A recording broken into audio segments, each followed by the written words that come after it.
Alex had never really gotten along with their stepfather, John.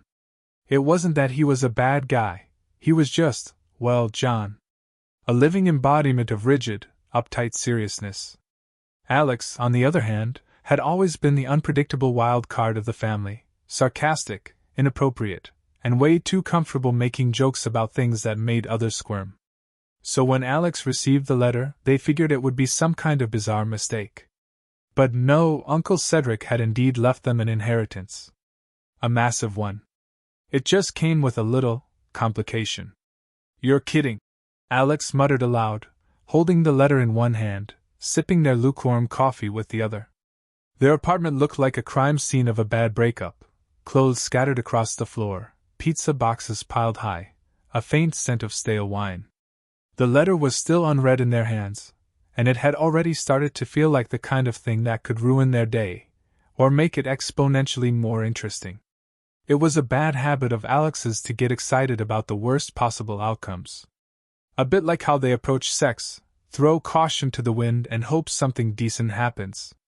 After staring at the letter for a few moments, Alex sighed and opened it. It didn't make sense at first, written in some weird, ornate script, as though it came from a Victorian-era fortune teller, before it suddenly hit them. The inheritance wasn't just money. It was tied to a set of bizarre, ancient family traditions. Traditions Alex had only ever heard whispered about in the farthest corners of family get-togethers. These weren't your typical family gatherings. Imagine a cultish vibe mixed with kinky rituals. Just the kind of stuff that would make even a grown adult cringe. As Alex read on, it became clear that they couldn't just collect the inheritance. They had to live with John, their stepfather, for an entire year. A full 365 days. The catch wasn't the living with John part, it was what came with it.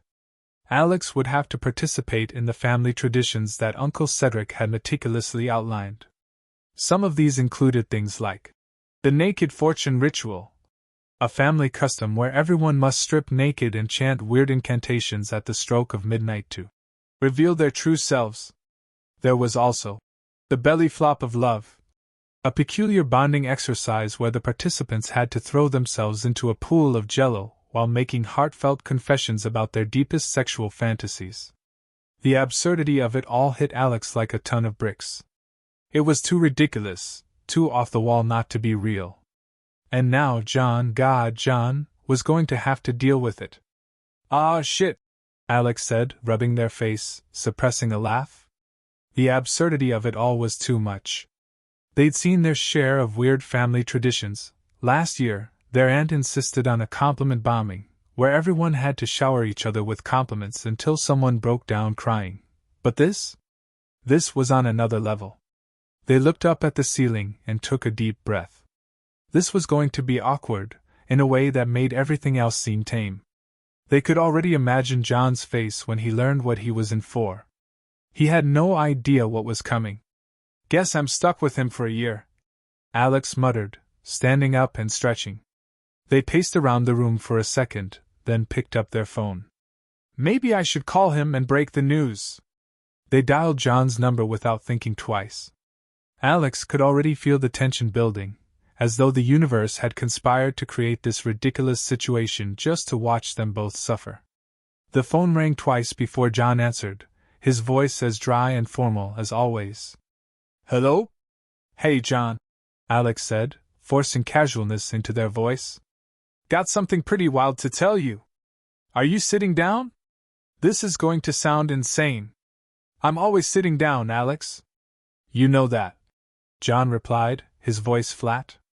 Right, Alex said, pausing. So you know my Uncle Cedric, right?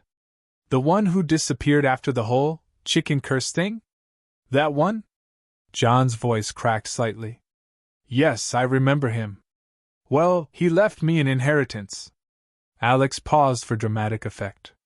But, there's a little condition. I'm listening, John replied, clearly not prepared for whatever came next. Well, it's kind of a big one, Alex said, grinning now. Turns out, I'm going to have to move in with you for a year. And here's the best part, we have to follow these ancient family traditions, or we don't get the money. There was a long silence on the other end. Family traditions? John finally asked, sounding like a man who might have just lost his will to live. Yup, Alex said, drawing out the word. First off, there's the midnight naked fortune ritual. What? Yeah, pretty self-explanatory. We have to strip down and chant some weird shit at midnight. Is this a prank? John asked, his voice rising slightly. Nope. No prank. I mean, I'd wish it were, but this is the real deal, Alex replied, barely holding back their laughter. Do you know what this means for me? John asked, his voice now a mixture of disbelief and, was that dread? Oh, I know exactly what it means for you, Alex teased. You get to see your lovely stepchild naked. You'll have to chant about our true desires, and when I say naked, I mean everything. Trust me, it's gonna be awkward. Alex, And then there's the belly flop of love. Alex cut him off, grinning wider. You have to dive into a pool of jello while confessing your deepest, darkest fantasies. Oh, and you can't come out until you've fully embraced your true desires. John was silent again, probably doing the mental math on how exactly he had ended up in this situation. Alex had to hand it to Uncle Cedric, he'd outdone himself. The letter alone was enough to make anyone's stomach churn, but knowing that John, serious, stoic, always on the edge of his temper John, would have to partake in these rituals was sheer comedic gold. This can't be real, John finally said. Alex laughed. It's real, all right. And we're going to do it. Together. For a year. What other traditions are there? John asked, the words coming out slowly. Oh, there's more, Alex replied. A lot more. But I think we'll save the best for last. You're gonna love it. They ended the call a few minutes later, with Alex feeling oddly victorious. The next year was going to be a blend of chaos, humor, and maybe, just maybe, a bit of bonding. But one thing was for sure, John had no idea what he was in for. And Alex couldn't wait to see how far he could push him. In the end, they both had no idea what was coming. But that was the best part. Alex was a master at turning awkward, uncomfortable situations into pure comedy gold, and this one was going to be the most absurd yet. Alex had always been a firm believer in the idea that life was too short to take seriously. They'd never been the type to follow rules, or rituals.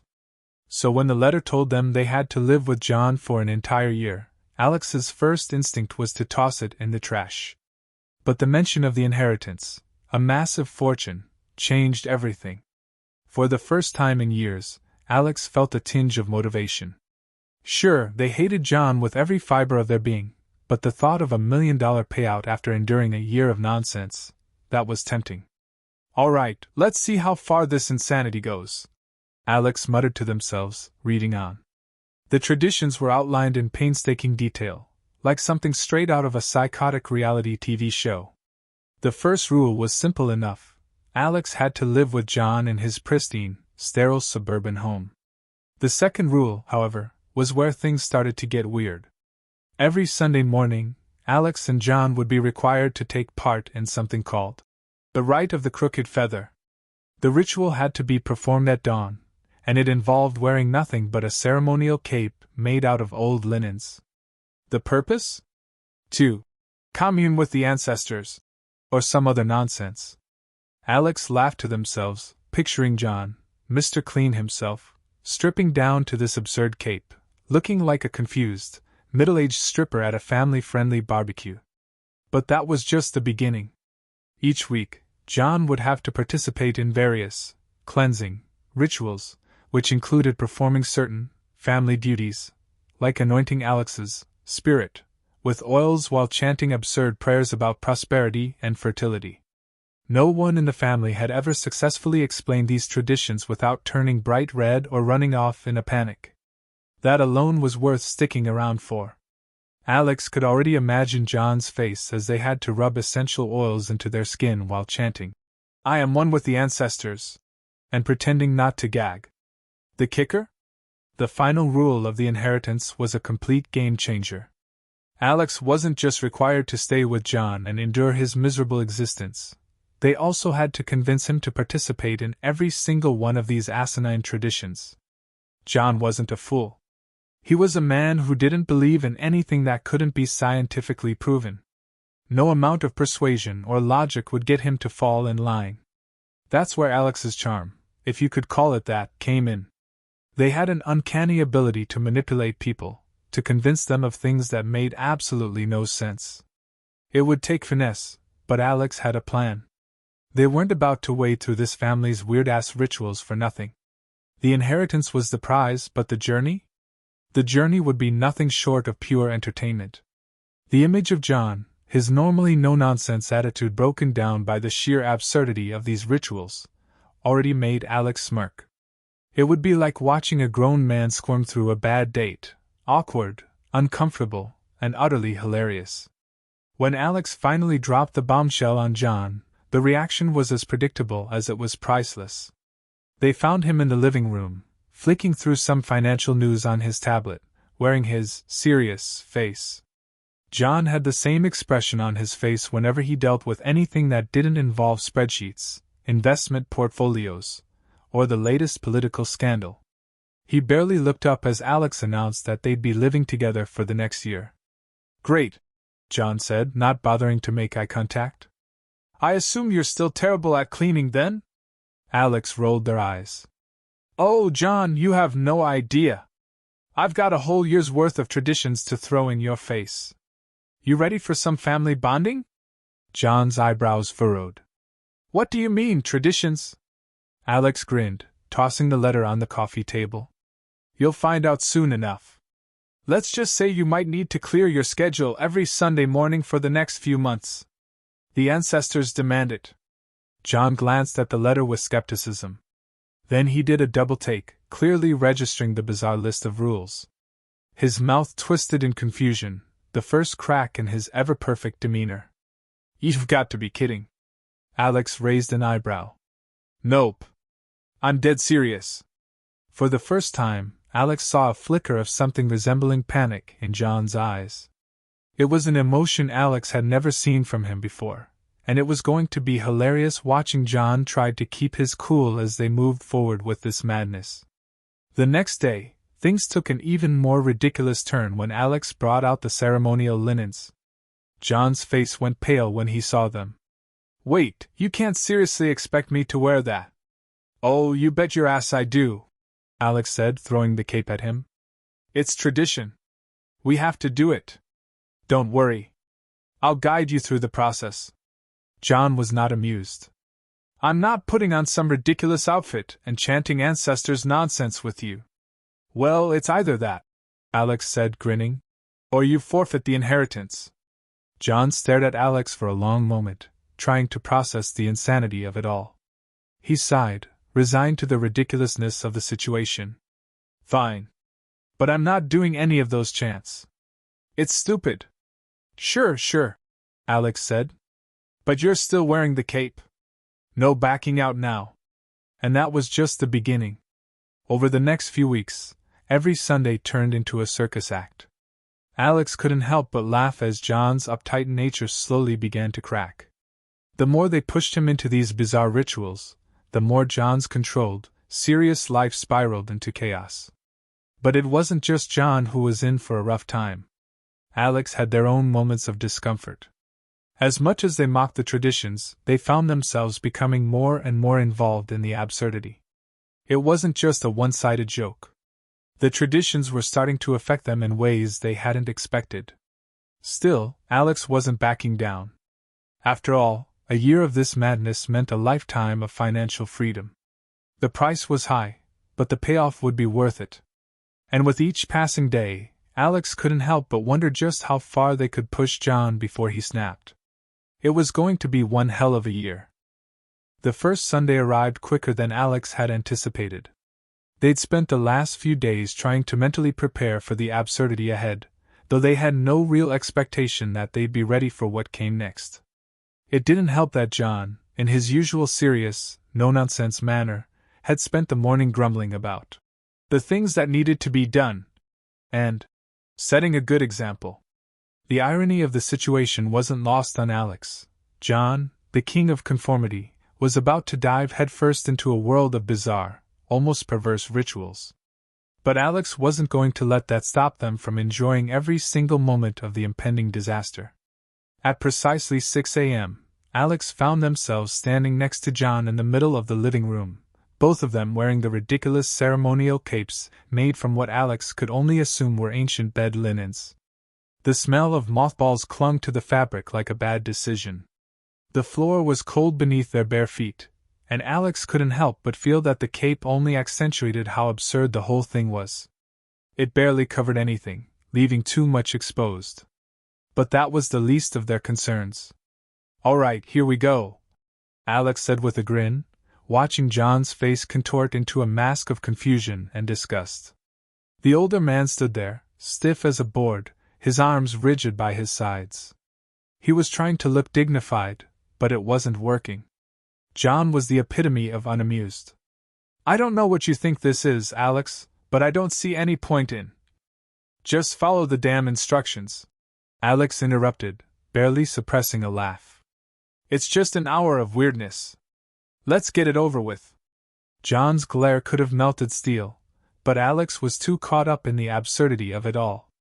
They had a vague idea of the chanting part, but the rest was a bit of a mystery. The letter had mentioned something about calling on the ancestors, but what did that mean exactly? Did they have to be respectful, or could they make it fun? The best part was that there were no clear instructions about what they were supposed to chant. The last thing Alex wanted to do was start muttering something completely off the rails, but the chaos of the situation called for it. "All right," Alex said dramatically, striking a pose as if summoning some higher power. "I am the keeper of secrets. I am the master of weird. I dance for the gods of awkwardness and the spirits of confusion." John blinked. "What the hell are you?" "Just go with it, John. Trust me, it's all about the energy," Alex said, trying to sound convincing. John's face went through a roller coaster of emotions before he just sighed in defeat. He muttered something that resembled an incantation, something about unity and prosperity, though it was clear he was doing it purely to get it over with. If Alex had to guess, he was probably fantasizing about being anywhere else. They stood there for a solid 5 minutes, chanting nonsensical words and waving their arms like fools. The air was thick with the kind of uncomfortable silence that only happens when two adults are trying not to laugh at how completely ridiculous their situation is. But eventually Alex couldn't hold it in anymore. "Do you feel it?" Alex asked, eyes gleaming mischievously. John glanced at them as if they'd lost their mind. "Feel what?" "The magic, John! The magic! Can't you feel it tingling in your, well, everywhere?" The way John looked at them, half annoyed, half trying not to break, was priceless. He let out a long, drawn-out sigh. "I think I'm more concerned about the smell of these capes than anything else." Yeah, but that's just the ancestors making sure we're committed," Alex shot back. They knew the situation was getting out of hand, but they couldn't help themselves. The combination of John's complete discomfort and their own absurdity was too much to resist. And that was the thing about the whole inheritance. It was starting to feel like it wasn't just about the money. It was about breaking John's carefully constructed world, cracking that stiff facade he wore like a suit of armor. Alex was determined to have fun with this, and if it meant getting John to curse under his breath and question his life choices, well, so be it. As the ritual dragged on, Alex found themselves enjoying the chaos more than they'd expected. By the time it ended, John was red-faced and sweating, his attempt at looking dignified utterly destroyed. Alex, on the other hand, was barely keeping it together. "You're an idiot," John muttered as he stumbled out of the living room, clearly desperate for a shower and some dignity. Alex chuckled. "That's the spirit, John. You'll get the hang of it." They didn't know what to expect for the next ritual, or for the rest of the year, but Alex was certain of one thing: it was going to be one hell of a ride. The next few weeks passed in a blur of increasingly ridiculous and, frankly, uncomfortable moments. Alex had no idea that the family traditions would escalate so quickly or that John would continue to play along with increasing reluctance. But the more Alex pushed, the more entertaining it became, and every new ritual seemed to catch John off guard in the most hilariously inappropriate ways. The second Sunday morning ritual was something called the Circle of the Eternal Pie, a bizarre tradition in which Alex and John had to prepare and consume an absurd amount of pie. Fruit pies, cream pies, even savory pies, as long as they were homemade. The pie wasn't the issue. The issue was that after the pies were baked, they had to, ceremonially, smear the pie filling all over each other's faces while chanting a series of nonsensical phrases about flour, fruit, and the purity of the crust. To make matters worse, it was mandatory that they complete the ritual naked. The thought of John, his stiff, stoic self, covered in blueberry filling while trying not to vomit from the sheer awkwardness of it all, kept Alex up at night. The idea of this incredibly serious, buttoned-up man smearing cream pie on his face was too much to resist. "What the hell is this?" John's voice was tight, as though he were speaking through gritted teeth. He stood in the kitchen, staring at the piles of pies in front of him like they were an alien species. The kitchen looked like a pie-themed war zone, with splatters of fruit filling all over the counters. Alex was laughing so hard they were nearly in tears. "You heard me," Alex said, barely able to keep their composure. "We gotta rub pie in each other's faces and chant about crusts. It's tradition. I don't make the rules. I just follow them, for the inheritance." John's face was a mix of disgust and disbelief. His perfectly pressed shirt, now stained with a mixture of fruit and whipped cream, was a casualty of the ritual. "This is ridiculous. Why the hell would anyone do this? What kind of family tradition involves pie and nakedness?"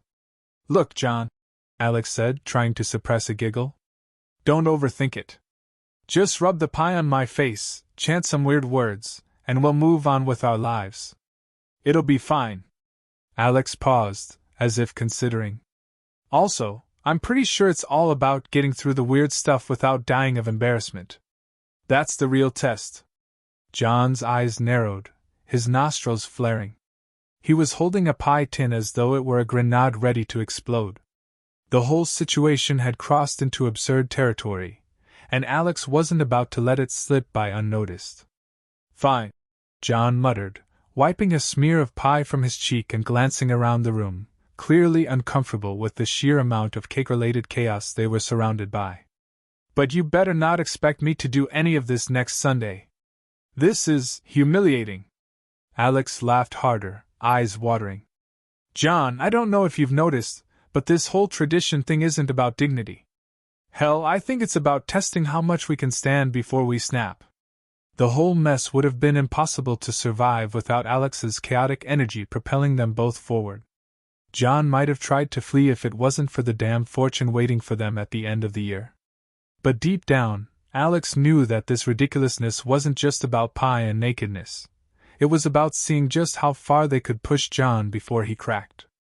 So far, the uptight man had proven incredibly resilient, but Alex wasn't sure how much longer that would last. When the pie ritual finally ended, the house smelled like a bakery disaster gone wrong. Pie filling clung to every surface. It was almost like a metaphor for Alex's life, messy, confusing, and covered in chaos. And in the middle of it all stood John, still trying to wipe off the pie from his clothes as though it was going to somehow erase the trauma of the moment. "I'm going to need therapy after this," John muttered, shaking his head. "Don't worry, John," Alex said, pulling him into the mess once again. "This is just the beginning. Wait until we get to the cleansing of the eggs next Sunday. Trust me, it's even weirder." John's face fell. He couldn't quite believe it. "There's more?" "Oh yeah," Alex grinned, feeling a spark of satisfaction at John's absolute misery. "You'll need to read the letter again, but don't worry, I'll help you through it." John didn't respond. He just sighed deeply, resigned to whatever other outlandish ritual was coming next.